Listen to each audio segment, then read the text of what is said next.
नमस्कार, आपके अपने YouTube चैनल हिंदी भाषा और साहित्य में मैं विशाल कुमार पुनः आप सभी का स्वागत करता हूं। हम सूरसागर के पदों की व्याख्या कर रहे थे और सूरसागर के पदों की व्याख्या की श्रृंखला में 85 पदों की व्याख्या हम कर चुके थे। आज 86वें पद की व्याख्या से प्रारंभ करते हैं। आजू कन्हैया बहुत बच्योरी। यहाँ पर जो ग्वाल बाल हैं वे उस स्थिति का वर्णन कर रहे हैं कि श्री कृष्ण को मारने के लिए कंस ने एक और राक्षस को भेजा है और उस राक्षस के आक्रमण से आज कन्हैया बाल बाल बच गए हैं। तो उसी बात का वर्णन यहाँ पर किया जा रहा है कि आजू कन्हैया बहुत बचोरी, कि आज तो कन्हैया बाल बाल बच गए हैं। खेलत रहियो घोष के बाहर, कोई आयो शिशु रूप रच्योरी। खेलत रहियो, खेल रहे थे, घोष के बाहर, गांव के बाहर, कोऊ आयो, कोई आया, शिशु रूप रचो, शिशु का रूप धारण करके, शिशु का रूप रचकर। कि जब श्री कृष्ण गांव के बाहर खेल रहे थे तब कोई दैत्य, कंस का भेजा हुआ दैत्य शिशु का रूप धारण करके वहां आया। मिली गयो आई सखा की नाई, ले चढ़ाई हरी कंध सच्चोरी। मिली गयो, मिल गया, आई आकर, सखा की नाई, सखा की तरह, मित्र की तरह, ले चढ़ाई, चढ़ा लिया, हरि कृष्ण को, कंध कंधे पर, सच्चो चल पड़ा, चला गया। अर्थात जो राक्षस शिशु का रूप धारण करके वहां आया था उसने, या यूं कहें कि वह जब बालक गांव के बाहर कृष्ण के साथ ग्वाल बाल इत्यादि खेल रहे थे उनमें उनके मित्रों की भांति ही आकर घुल मिल गया और फिर उसने कृष्ण को अपने कंधे पर बिठाया और उसको ले चला। गगन उड़ाई गयोले शाम ही, आनी धरनी पर आप धचोरी। गगन उड़ाई, आसमान में उड़ाकर, गया ले गया, शाम ही कृष्ण को, आनी आकर, धरनी धरती पर, आप स्वयं धच्चो गिर गया। जिस राक्षस ने कृष्ण को कंधे पर बिठाया था वह उन्हें कंधे पर बिठाकर आसमान में उड़ चला और कृष्ण ने आकाश में ही जब उस पर प्रहार किया तो वह मृत होकर धरती पर आ गिरा। कहने का भाव यह है कि वह दैत्य उन बालकों में एक अन्य बालक के रूप में आ मिला और फिर उसने कन्हैया को कंधे पर बिठाया, उसको आकाश में लेकर उड़ गया। लेकिन जब वह आकाश में उड़ा तो कृष्ण ने उस पर प्रहार किया होगा, उसका वध कर दिया और इसके बाद वह धरती पर आ गिरा। धर्म सहाई होत है जह जह, श्रम करी पूरब पुण्य पच्चोरी। धर्म यानी कि धर्म सहाई, सहायक, होत है, होता है, जह जह, जहां जहां, श्रम करी, परिश्रम करके, पूरब, पूर्व, पहले के, पुण्य, पुण्य यानी पवित्र कर्म, पच्चोरी, रक्षा हुई। ब्रजवासी कहते हैं कि यह बात तो बिल्कुल प्रत्यक्ष रूप से दिखाई दे रही है कि धर्म मनुष्य का प्रत्येक स्थान पर सहायक होता है। और श्रम करी पूरब पुण्य पच्चोरी, तुमने मेहनत करके, वे बाबा नंद और देव यशोदा से कहते हैं कि तुमने श्रम करके, मेहनत करके जो पूर्व जन्म में पुण्य कमाए हैं, तुमने परिश्रम करके जो भी पवित्र कर्म किए हैं, पुण्य किए हैं, उन पुण्यों के कारण ही पच्चोरी, ये आज कृष्ण की रक्षा हुई है। कहने का भाव यह है कि धर्म प्रत्येक विपत्ति में मनुष्य की सहायता करता है और वे बाबा नंद और यशोदा को इस बात की बधाई दे रहे हैं कि तुम्हारे पिछले जन्म के या पहले किए गए पुण्य कर्मों के कारण आज कन्हैया की इतने बड़े संकट से रक्षा हुई है। सूर श्याम अब कै बची आए, ब्रज घर घर सुख सिंधु मचोरी। सूरदास जी कहते हैं कि कन्हैया अब पूरी तरह से बचकर या इस संकट से मुक्त होकर घर वापस आ गए हैं, और इस बात को देखकर ब्रज के प्रत्येक घर में सुख का सागर उमड़ पड़ा है।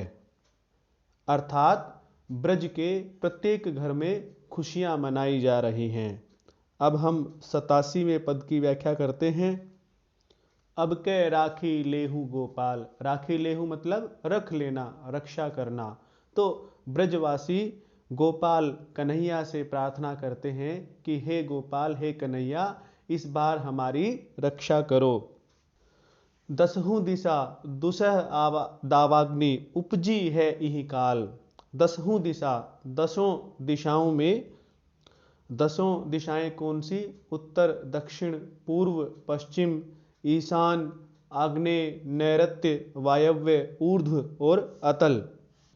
दुसह, जिसको सहन न किया जा सके उसे दुसह कहते हैं। दावाग्नि, दव जमा अग्नि, दव जंगल को कहते हैं, तो इसलिए दावाग्नि अर्थात जंगल की आग।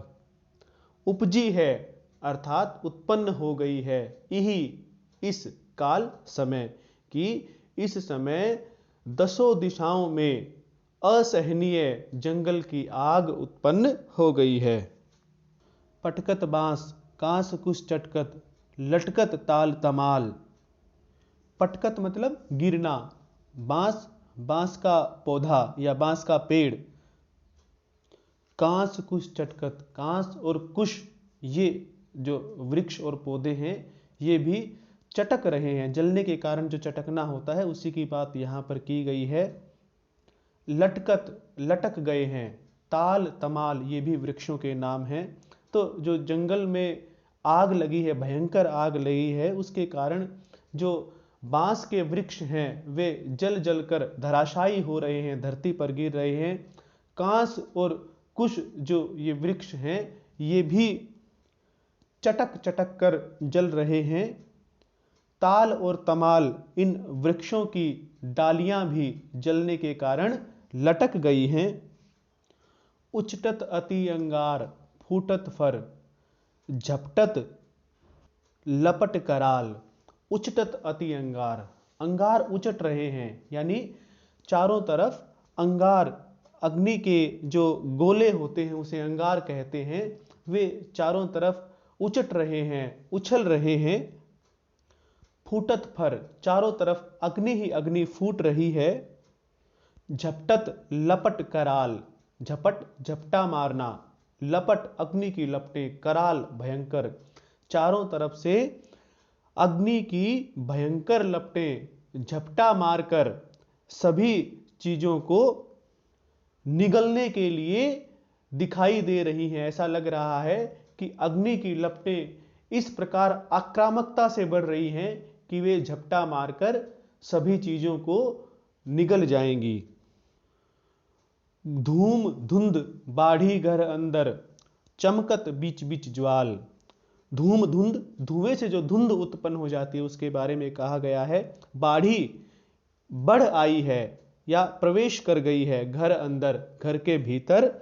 चमकत चमक रही है, बीच बीच, बीच बीच में ही ज्वाल, अग्नि की ज्वाला, कि जंगल में आग लगी है और उस आग के कारण जो आकाश में इतना धुआं उठा है उसके कारण धुंध छा गई है, और उस धुंध में बीच बीच में जंगल में लगी हुई आग चमकती हुई दिखाई दे जाती है। हरिण मोर वराह चातक पिक, जरत जीव बेहाल। हरिण हिरण, मोर चातक, वराह यानी सुअर, पिक यानी कि कोयल। तो ये सभी जो जानवर हैं जरत जल रहे हैं, बेहाल बड़े ही व्याकुलता से ये सब उस जंगल की आग में जल रहे हैं। जनी जिए डरहूं, नैन मूंदहूं सब, हंसी बोले नंदलाल। जनी मतलब मत, जिए अपने हृदय में, अपने दिल में, डरहूं डरो, नैन मूंदहूं आंखें बंद कर लो, हंसी बोले नंदलाल, हंसकर नंदलाल कृष्ण ये बोले।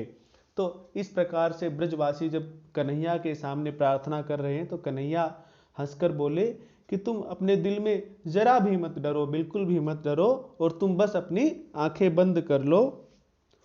सूर अग्नि सब बदन समानी, अभय किए ब्रजबाल। सूरदास जी कहते हैं कि जैसे ही सभी ग्वाल बालों ने आंखें बंद की तो जो जंगल की आग है वह बदन यानी मुख, वह कृष्ण के मुख में समा गई, और इस प्रकार से उन्होंने अभय यानी भय मुक्त ब्रजबाल, सभी ग्वाल बालों को भय मुक्त कर दिया। अब हम 88वें पद की व्याख्या करते हैं। जब हरि मुरली अधर धरत, हरि यानी कृष्ण, अधर नीचे वाले ओष्ठ को अधर कहते हैं, धरत रखते हैं, कि जब श्री कृष्ण मुरली बजाने के लिए अपने ओष्ठ पर धारण करते हैं तो थिर चर चर थिर पवन थकित रह, जमुना जल न बहत। थिर यानी स्थिर, स्थिर से थिर बना है, चर यानी कि चलायमान। तो जो स्थिर वस्तुएं हैं वो तो चलायमान हो जाती हैं, चर थिर यानी कि जो चलायमान वस्तुएं हैं वो स्थिर हो जाती हैं। यानी प्रकृति में इतने परिवर्तन हो जाते हैं कि जो जड़ वस्तुएं हैं वो तो चलायमान हो जाती हैं और जो चलायमान वस्तुएं हैं वो स्थिर हो जाती हैं। पवन थकित रहे, पवन तो जड़ हो जाती है, थकित रहे यानी कि वह रुक जाती है, हवा बहना छोड़ देती है। क्यों? क्योंकि वह रुक कर कृष्ण की मुरली की मधुर ध्वनि को सुनना चाहती है। जमुना जल न बहत, और जमुना का जल भी बहना छोड़ देता है, वह भी कृष्ण की मुरली की मधुर ध्वनि को सुनने के लिए रुक जाता है। खग मोह मृगजूथ भुलाही, निरखी मदन छवि छरत। खग यानी पक्षी, मोहे विमोहित हो जाना, मोहित हो जाना कृष्ण की मुरली पर, कि पक्षी भी कृष्ण की मुरली को सुनकर विमोहित हो जाते हैं। मृगजूथ भुलाही, मृग यानी पशु, क्योंकि जो प्राचीन काल था उसमें मृग सभी पशुओं के लिए प्रयोग किया था। हालांकि हम अब मृग को हिरण के लिए ही प्रयोग करते हैं, लेकिन यहाँ पर हम सभी पशुओं के रूप में मृग का अर्थ लेंगे। मृगजूथ यानी समूह, भुलाही स्वयं को भूल जाते हैं। जो पशुओं के समूह हैं वे स्वयं को भूल जाते हैं, वे मुरली की ध्वनि को सुनने में इतने लीन हो जाते हैं कि स्वयं को भूल जाते हैं। निरखी देखकर, मदन कामदेव, छवि उसकी छवि, छरत यानी कि नष्ट होना, क्षरण से क्षरत बना है जिसका अर्थ होता है क्षरण यानी नष्ट होना। तो जब मुरली बजाते हुए कृष्ण की छवि को देखा जाए तो उसके सामने कामदेव की छवि भी फीकी पड़ जाती है। कामदेव की छवि भी, कामदेव की सुंदरता भी फीकी पड़ जाती है। पशु मोह सुरभि विथकित, तृण दंतिनी टेकी रहत। पशु मोह, पशु भी मोहित हो जाते हैं। सुरभि यानी कि गाय, विथकित वे भी अर्थात विमोहित, तृण दंतिनी, तृण यानी कि तिनके, दंतिनी दांतों में, टेकी टिकाए रहती हैं, कि जो पशु हैं वे विमोहित हो जाते हैं, और जो गाय हैं वे इतनी विमोहित हो जाती हैं, इतनी मोहित हो जाती हैं कृष्ण की मुरली की मधुर ध्वनि को सुनकर कि वे जुगाली करना भी बंद कर देती हैं। जो वे घास इत्यादि के तिनके खा रही हैं वे उन तिनकों को अपने दांतों के बीच में ही टिकाई रहती हैं, उनको वे खाना और उनको चबाना भी भूल जाती हैं। सुख सनकादि सकल मुनि मोह, ध्यान न तनक गहत। सुख यानी सुखदेव, सनक यानी सनकादि ऋषि, सनक, सनंदन, संत कुमार, सनातन, तो ये चार जो हैं ये सनकादि ऋषियों में इनकी गिनती होती है। तो सुखदेव आदि मुनि और सनकादि ऋषि जो हैं इनके मन को भी मुरली की ध्वनि ने मोहित कर लिया है। और वह कैसे पता लगता है कि ध्यान ने तनक गहत, तनक जरा सा भी, गहत यानी ग्रहण करना, कि वे जरा सा भी ध्यान नहीं कर पा रहे हैं, क्योंकि ऋषि मुनि ध्यानरत रहते हैं, वे अपने ही ध्यान में रहते हैं, लेकिन मुरली की ध्वनि इतनी मधुर है कि वे वो ध्यान नहीं लगा पा रहे हैं, अपितु उनका ध्यान बार बार उस मुरली की मधुर ध्वनि की तरफ जा रहा है। सूरदास भाग हैं तिनके जे या सुख ही लहत। सूरदास जी कहते हैं कि वे बड़े ही सौभाग्यशाली हैं, भाग हैं तिनके, उनका बहुत बड़ा सौभाग्य है कि जो इस सुख को प्राप्त करते हैं। लहत मतलब प्राप्त करना, जो इस मुरली के श्रवण के सुख को प्राप्त करते हैं। अब हम 89वें पद की व्याख्या करते हैं। कहो कहा अंगनी की सुधि बिसरी गई। कहो यानी कहूं, कहा क्या, अंगनी की अंगों की, सुधि सुध बुध, बिसरी भूल जाना, गई गई। कि हे सखी, एक गोपी दूसरी गोपी से कहती है कि हे सखी, मैं तुझे उस मुरली की धुन के बारे में क्या कहूं। उस मुरली की धुन को सुनकर मेरे तो शरीर के अंगों की सुध बुध ही खो गई है, अर्थात मैं तो अपने शरीर की भी सुध बुध खो बैठी हूं। श्याम अधर मृदु सुनत मुरली का, चकित नारी भई। श्याम अधर, कृष्ण के होठों पर, मृदु यानी कि कोमल, मुरली का स्वर। कोमल कौन है? मुरली का स्वर। चकित नारी भई, कि जो ब्रज की नारियां हैं वो आश्चर्यचकित हो गई। श्री कृष्ण के होठों पर रखी हुई मुरली का मृदु यानी कि कोमल और मधुर और आनंदित कर देने वाला स्वर सुनकर ब्रज की नारियां आश्चर्यचकित हो गई।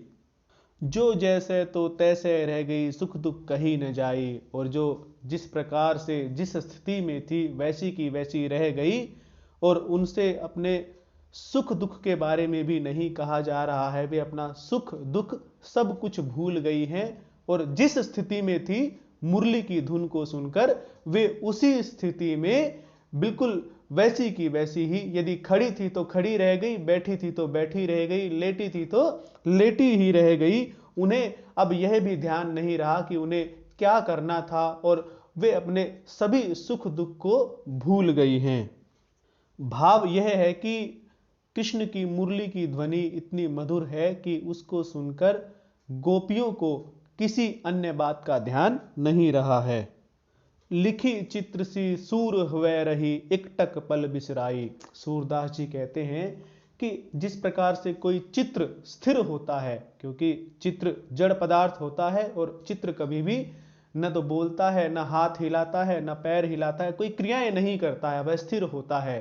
तो वे गोपियां भी बिल्कुल चित्र के समान ही स्थिर दिखाई देती हैं। इस प्रकार से वे अपनी सुध बुध खो बैठी हैं कि उनके शरीर में, मन में किसी प्रकार की अन्य कोई क्रिया नहीं है, केवल उनका मन मुरली की ध्वनि को सुन रहा है। और सूरदास जी कहते हैं कि वे ब्रज की नारियां चित्र के समान स्थिर हो गई हैं, और एकटक वे बिल्कुल ध्यान लगाकर एकाग्रता से मुरली की ध्वनि को सुन रही हैं। पल बिसराई, और बहुत समय उनको मुरली की मधुर ध्वनि को सुनते हुए हो गया है, लेकिन वह उस समय का उन्हें आभास ही नहीं है। वह तो उन्हें एक पल के समान ही लग रहा है। अब हम 90वें पद की व्याख्या करते हैं। बांसुरी बजाई आछे रंग सो मुरारी, कि कृष्ण ने बहुत रंग में आकर, बहुत अच्छे ढंग से, बहुत मन से रंग में आना यानी बहुत अच्छे मन से बंसी बजाई। सुनी के धुनी छूटी गई शंकर की तारी। सुनी के धुनी, उस बांसुरी की धुनी को सुनकर छूट गई, यानी कि छूट गई शंकर की तारी। तारी समाधि, कि उस वंशी की ध्वनि को सुनकर भगवान शिव की समाधि भी टूट गई। भगवान शिव हमेशा समाधि में रहते हैं, और वह वंशी की ध्वनि इतनी प्रभावशाली है कि उस ध्वनि को सुनकर भगवान शिव की समाधि भी समाप्त हो गई है। वेद पढ़न भूल गए ब्रह्मा ब्रह्मचारी। स्वयं ब्रह्मा भी और ब्रह्मचारी लोग भी वेदों को पढ़ना भी भूल गए। उनका ध्यान उस मुरली की ध्वनि में ही लग गया है। रसना गुण कही न सके ऐसी सुधी बिसारी। रसना यानी कि जीवा, गुणों के बारे में कही न सके, कह नहीं सकती, ऐसी सुधि बिसारी, कि उसने भी अपनी सुध बुध इस प्रकार से खो दी है। बिसारी मतलब भूलना, कि रसना भी यानी जीवा भी अपनी सुध बुध इस प्रकार से भूल गई है कि उससे भी अब मुरली के गुणों के बारे में कहते हुए नहीं बन पा रहा है, अर्थात वह भी मुरली के गुणों के बारे में नहीं कह पा रही। रसना भी अपनी सुध बुध खो बैठी है। इंद्र सभा थकित भई लगी जब करारी। इंद्र सभा, देवराज इंद्र स्वर्ग में सभा लगाकर बैठे हैं, वे अप्सराओं का नृत्य इत्यादि देख रहे हैं। तो वो जो सभा है, जैसे ही भगवान कृष्ण ने मुरली बजाई तो वो ध्वनि स्वर्ग तक भी पहुंची, इंद्र तक भी पहुंची, और जो इंद्र की सभा है वह भी उस मुरली की ध्वनि को सुनकर मोहित हो गई है। वह भी उस मुरली की ध्वनि को सुनकर एकदम स्तंभित हो गई है, जड़ हो गई है। लगी जब करारी, करारी मतलब कि बड़े अच्छे ढंग से, बेहतर ढंग से, बहुत मन से जब भगवान कृष्ण ने मुरली की ध्वनि बजाई यानी मुरली बजाई, तो उस ध्वनि को सुनकर, उस अच्छी ध्वनि को सुनकर, उस करारी ध्वनि को सुनकर जो इंद्र की सभा है वह भी मोहित हो गई। रंभा को मान मिट्यो भूली नृत्यकारी, और जो इंद्र की सभा में रंभा नामक अप्सरा, जिसके बारे में प्रसिद्ध है कि वह बहुत ही सुंदर और बहुत ही आकर्षक नृत्य करती है, तो जैसे ही भगवान कृष्ण की मुरली की ध्वनि स्वर्गलोक में पहुंचती है, रंभा भी अपना नृत्यकारी यानी नृत्य करने की कला, वह अपने नृत्य को भूल जाती है और उसका अहंकार भी नष्ट हो जाता है। जमुनाजू थकित भई नहीं सुधी संभारी, और यमुना भी थकित हो गई है, यानी यमुना भी रुक गई है, वह भी बहना भूल गई है। नहीं सुधी संभारी, सुधी मतलब उसे भी अपने शरीर की या स्वयं की सुध बुध नहीं है, वह भी अपने होशो हवास को संभाल नहीं पा रही है। सूरदास मुरली है तीन लोक प्यारी, सूरदास जी कहते हैं कि यह जो मुरली की ध्वनि है यह तो तीनों लोकों को प्रिय है, इसकी प्रसिद्धि, इसके सुनने की इच्छा तो तीनों लोगों को ही है। तो ये थे 86 से 90 तक पदों की व्याख्या। आज हमने 5 पदों की व्याख्या की है। धन्यवाद।